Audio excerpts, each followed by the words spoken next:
The point of this video is to show you how durable these mowers are.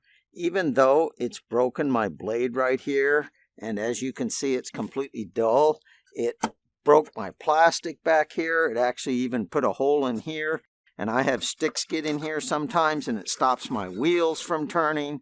So I am not doing this to show you to do it. I don't recommend it at all. You got to worry about sticks flying out and breaking windows, sticks flying out and hitting your foot. So even if you do have earmuffs and glasses on like I do, there's still the danger of that.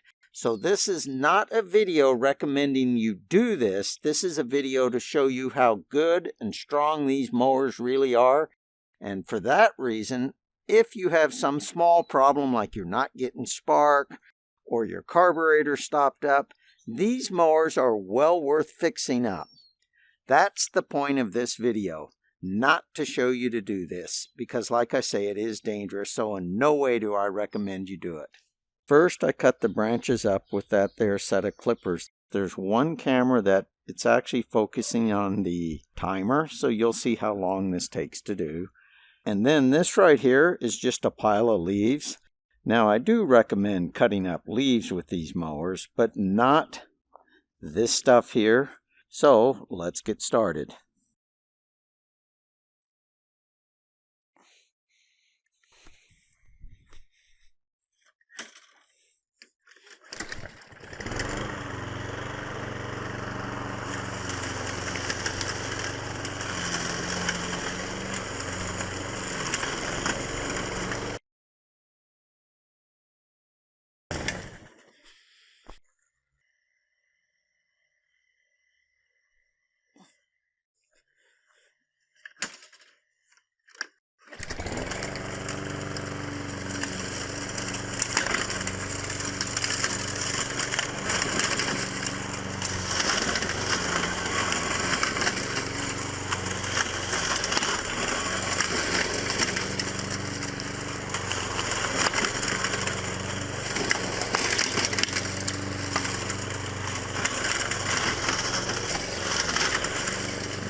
Oh, that's one time.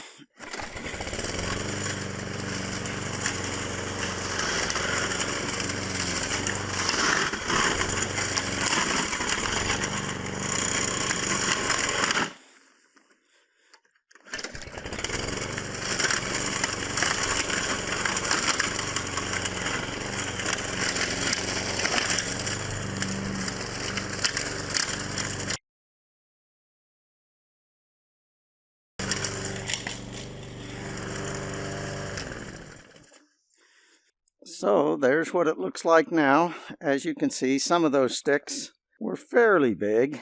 I've actually cut up thicker sticks than this, but it's really hard on the mower when you start getting much thicker than that. So now you know why I say that mower is well worth fixing up. I also have a video on replacing the carburetor to this mower if you need to do that as well. This is Ron from Fixing Stuff in Black and White, signing off.